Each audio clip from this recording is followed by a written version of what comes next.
Back up in the building for another reaction. This time I'm going to be reacting to how this billionaire couple stole California's water supply. Of course, these elite millionaires are always going to find a way to get over on everybody. Man, crazy. Let's get into it. While 40 million Californians suffer through unprecedented drought, one billionaire couple owns a massive share of the state's water system, seized in a series of secretive meetings 2 decades ago. That system was decades ago by the very taxpayers. Wait a minute. Go back. Hold on. Am I hearing that correctly? Go back. System was largely paid for by the very taxpayers whose water these billionaires hold hostage. Urban water systems are desperate. Go back real quick. Seized in a series of secretive meetings 2 decades ago. 2 decades ago. Was largely paid for by the very taxpayers whose water these billionaires hold hostage. What? Urban water systems are desperate for water, but in 2023, they'll receive just 5% of what they requested from the state. The Resnicks are the biggest farmers in California. As of 2007, they owned 4 San Francisco's worth of farmland. Oh my and goodness. Nearly half of Americans buy at least one of their products. Their pistachios, their pomegranate juice, their mandarins, their flowers. Wow. It's all under one massive umbrella, The Wonderful Company, a privately owned company worth at least $5 billion. Bruh. The majority owners, the Resnicks, are worth at least $8 billion. While 40 million Californians suffer through unprecedented drought, one billionaire couple owns a massive share of the state's water system, seized in a series of secretive meetings 2 decades ago. That system was largely paid for by the very taxpayers whose water these billionaires hold hostage. Urban water systems are desperate for water, but in 2023, they'll receive just 5% of what they requested from the state. The Resnicks are the biggest farmers in California. As of 2007, they owned 4 San Francisco's worth of farmland. So I guess it's just safe to say that the Resnicks are like not anywhere in California. They probably in like Belize or you know, they probably in Dubai or something like that while these wildfires is going on right now. Just living somewhere else, just enjoying while people in California are struggling, losing their houses and whatnot. I mean, I know majority of it is rich people, you know, which I mean, I know some people would be like good for them, they losing their houses, but at the same time, these people human just like you and me. And then the people outside of those elite people who are in a way still rich, still got enough money, and then you got the common folk under that, you know, that are not like rich like that. They just got passed down a house from their mama or their grandma or whatever, and now that house is not there anymore because it burnt down. Is like, well, they got to rebuild now.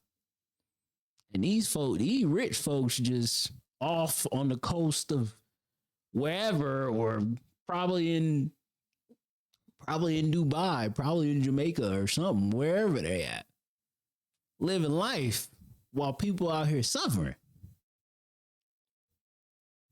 It's not fair, man. It's not fair at all. And nearly half of Americans buy at least one of their products.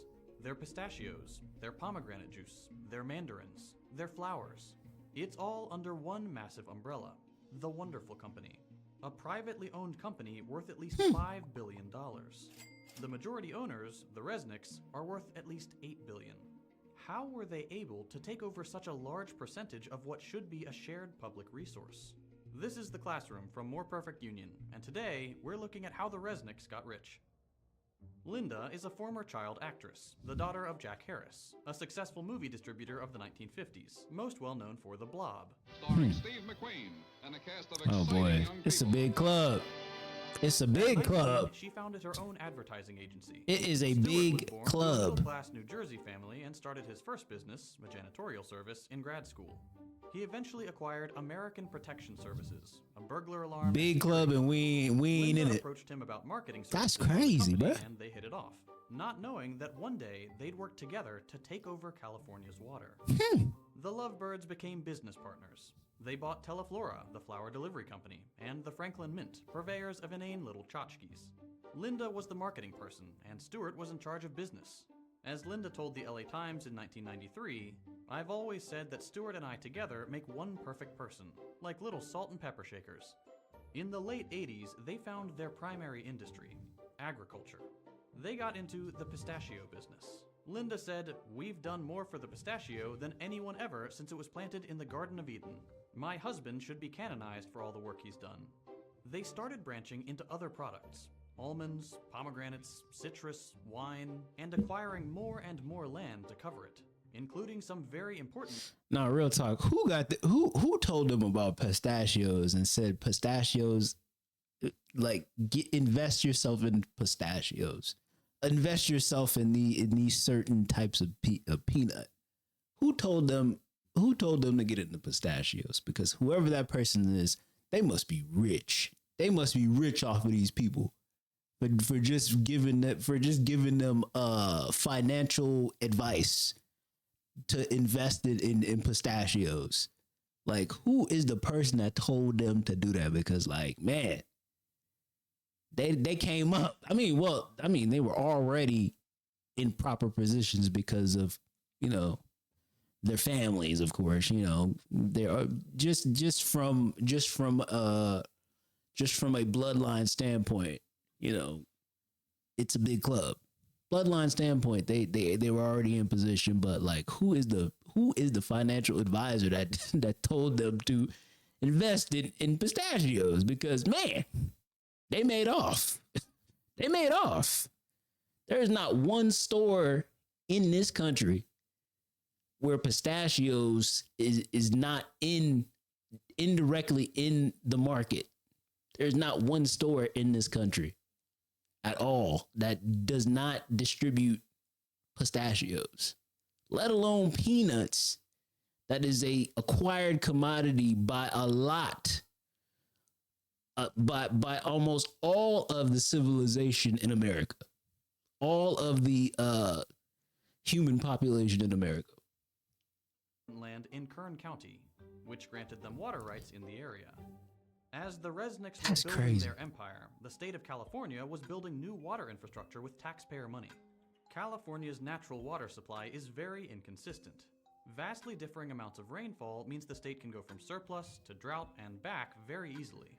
So they build water banks to store water during surpluses to have during droughts. So the water irrigation the water irrigation problem in California has always been a thing.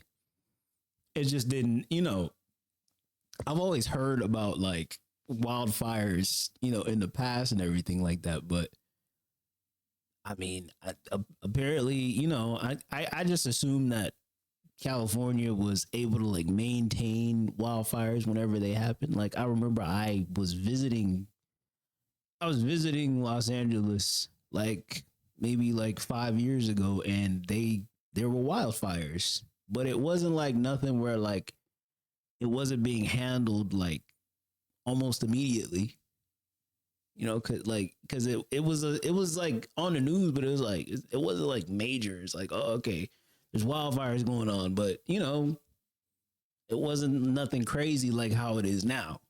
So the water problem has apparently always been a thing.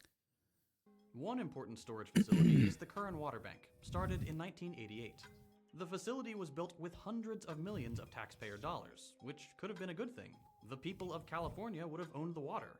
But there were two Californians thirstier than the rest, and they wanted more water: Linda and Stewart Resnick, and they had a lot of political power.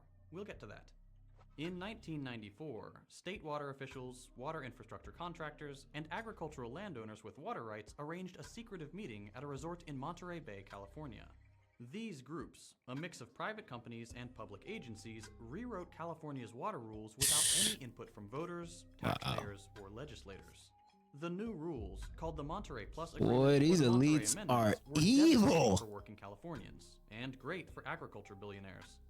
The original code included urban preference, a long-standing rule that in times of drought, the state water board would give urban areas, where people live, access to water supplies before agricultural interests. Monterey axed that. That means that in times of drought, the water systems for normal Californians had to buy water from private companies because they weren't getting it from the state. The new agreement also loosened regulations on paper water. That's water that doesn't necessarily. So you mean to tell me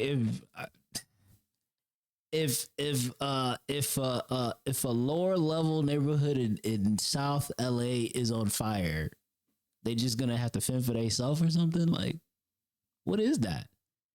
These folks don't went and rewrote water laws just to tax people, just to tax people for when natural disasters happen. God, that's evil. That's evil. If there's anything that's evil, that is evil. Necessarily exist anywhere but on paper. The full quantities of water that providers could have, but don't actually need to have. Today, 5 times as much water has been promised and sold as actually exists. And importantly, the meeting changed ownership of the Kern Water Bank. What once belonged to the state was transferred to a few private water contractors, one of which was Westside Mutual, a wholly owned subsidiary of Wonderful Foods. The wonderful employee who runs Westside, Bill Phillimore, is the chairman of the public organization that manages the Kern Water Bank. Boom. One secret meeting, and the Resnicks owned nearly 60% of an important California water resource, built with hundreds of millions of dollars in taxpayer money.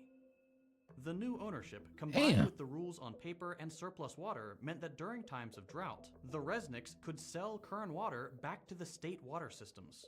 They took Californian taxpayers' water and sold it back to them, both literally as the water supply and also to grow expensive so they water dealers. Pistachios and pomegranate juice.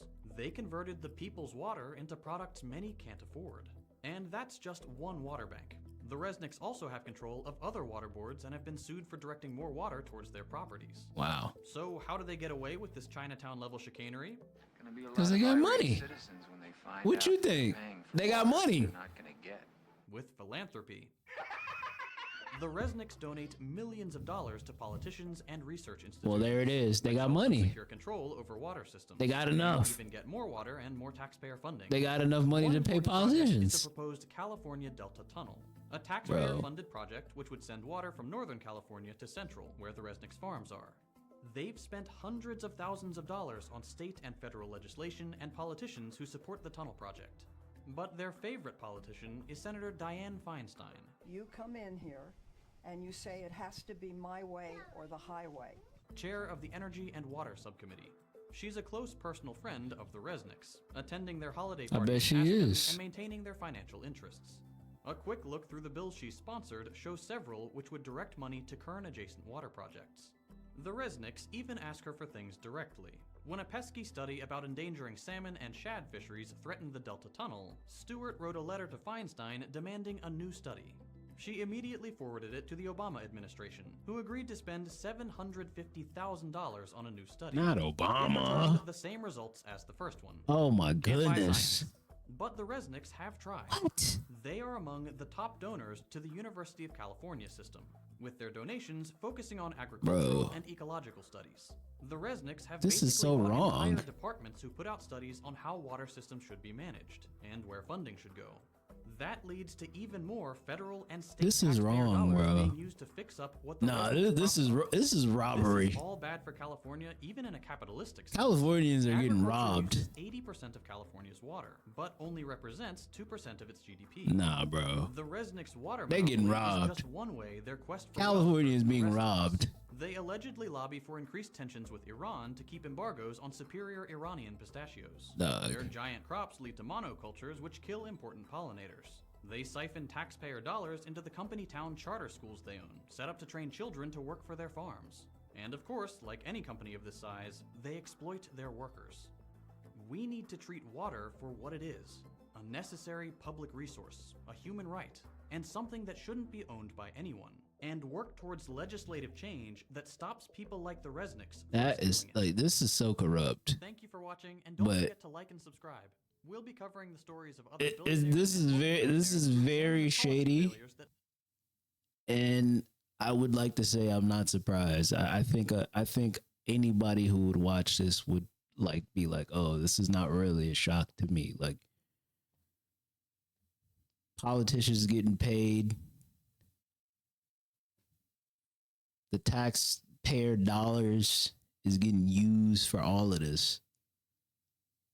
And your villains are making bank. Like the main protagonists of this whole entire thing, they getting paid and they probably nowhere in the vicinity of California. They probably off at a vacation home in Dubai or somewhere in Japan or something. Just enjoying life. They probably got their own. They probably make so much money from pistachios and owning most of California's water supply that they probably got an island somewhere. It's crazy, man. And people just losing their homes, people dying trying to save their homes, and these folks just living real good. These politicians laughing in your face, man. The Californian people are getting robbed, bro. It's disgusting. Shout out to all the people out there in California, man. I'm praying for you guys, man. This is sick.